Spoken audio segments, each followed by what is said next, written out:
वळूयात पुढच्या महत्त्वाच्या बातमीकडे। शरद पवार गटाकडून पुण्यामध्ये आंदोलन करण्यात आलेले आहे। पुण्यातील राष्ट्रवादी काँग्रेस कार्यालयासमोर हे आंदोलन करण्यात आलेले आहे। मंदार गोंजारी आमचे प्रतिनिधी या संदर्भात अधिक माहिती देत आहेत। मंदार, खरं तर पुण्यातल्या राष्ट्रवादी काँग्रेस कार्यालयासमोर असलेलं आंदोलन आपण प्रेक्षकांना दाखवतोय, काय नेमकं त्या ठिकाणी सुरू आहे?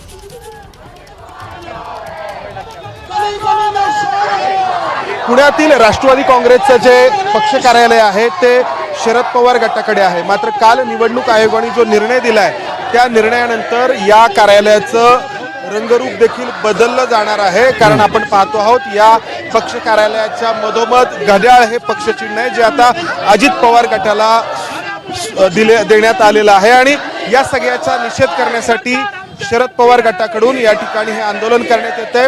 दंडावरती काळ्या फिती लावून शरद पवार गटाचे कार्यकर्ते आणि शरद पवार गटाचे जे शहराध्यक्ष आहेत प्रशांत जगताप हे या ठिकाणी हे आंदोलन करतायत आणि शरद पवारांच्या पाठीमागे आपण सगळ्यांनी उभं राहायचंय असा या सगळ्या कार्यकर्त्यांचा म्हणणं आहे, दावा आहे। आपण प्रशांत जगताप यांच्याशी बोलूयात। तुम्ही शहराध्यक्ष आहात, पुणे हे शरद पवारांची आणि अजित पवारांची देखील कर्मभूमी राहिलेली होम टर्फ राहिलेलं आहे आणि या होम टर्फवरती काय होतं हे सगळ्यात महत्त्वाचं आहे। तुम्ही शरद पवारांच्या सोबत उभे राहिलेला आहात, मात्र जे पक्ष आणि चिन्ह अजित पवारांना मिळालेलं याचा काय परिणाम होईल असं वाटतं तुम्हाला? या ठिकाणी असा कुठलाच परिणाम होणार नाही। निश्चित आम्हाला नवीन नाव नवीन चिन्ह घेऊन जावं लागेल, पण याच्यामध्ये शरद पवार हेच आमच्या पक्षाचं नाव, शरद पवार हेच आमचं चिन्ह आहे। शेवटी आम्ही इतक्या निवडणुका लढवल्या, जिंकल्या, त्याच्यावर पवार साहेबांचा फोटो, पवार साहेबांचे विचार घेऊनच लोकांनी आम्हाला मतदान केलेलं आहे। त्याच्यामुळे आज जरी आम्हाला नवीन नाव मिळालं, काही दिवसात जरी चिन्ह मिळालं तरी ते घेऊन आम्ही लोकांपर्यंत जाऊ। आता तर सोशल प्लॅटफॉर्मच्या माध्यमातून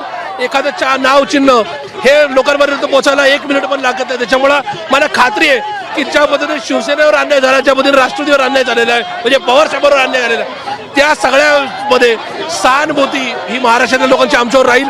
लोकांचा राग या भाजपवर आहे। एकनाथ शिंदे असेल किंवा अजितदादा असेल, या मंडळीने हाताची धरून 2 मोठे पक्ष, 2 मोठी घराणी फोडली, अशा प्रकारचा राग हा सामान्य जनतेमध्ये आहे। त्याच्यामुळं नाव आणि चिन्हाचा फरक पडणार नाही, पण एक नक्की आहे की कार्यकर्ते हे मोठ्या ताकदीने पवार साहेबांच्यावर राहिलेत। पुणे शहर हे कालही पवार साहेबांचं होतं, आजही आहे आणि उद्याही असेल।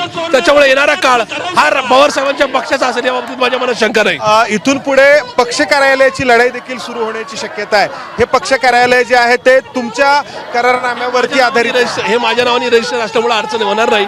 मुंबईचं कार्यालय हे राज्य सरकारने दिलेलं होतं, त्यामुळे तिथं निश्चित ती लढाई होईल, पण इथं होणार नाही। शेवटी या संदर्भामध्ये मागच्या 7-8 महिन्यापूर्वी पण हा प्रश्न उपस्थित झाला, पण त्यावेळेस सुद्धा त्यांनाही माहिती आहे की नाव माझ्या नावाने रजिस्टर असल्यामुळं अशा प्रकारचा आक्षेप ते घेऊ शकणार नाहीत। येणाऱ्या काळामध्ये पक्ष कार्यालय, नाव आणि चिन्ह हे आमच्या दृष्टीने गौण आहे। आमच्या दृष्टीने ह्या सगळ्या दृष्टीने ज्यांनी ज्या चुकीच्या पद्धतीने का वागलेत त्या सगळ्यांना जनता त्यांची जागा दाखवली होती, माझ्या मनात शंका। काल काही लोक पेढे वाटत होते, नाचत होते, फटाके फोडत होते, हीच लोक काल परवापर्यंत म्हणजे काही महिन्यांपूर्वीपर्यंत तुमच्या सोबत होती आणि तुमचं हे सगळं हिसकावलं गेलं म्हणून तीच लोक आनंद साजरा करत होती, पेढे वाटत होती, फटाके वाजवत होती। महाराष्ट्राचं दुर्दैव आहे, छत्रपती शिवाजी महाराज, छत्रपती संभाजी महाराजांपासून ज्या मंडळींनी त्या ठिकाणी औरंगजेबाला किंवा बाकीच्याला साथ दिली ती, तोच प्रकार आज या ठिकाणी महाराष्ट्रातले या ठिकाणी दादा गट असेल किंवा शिंदे गट करतात।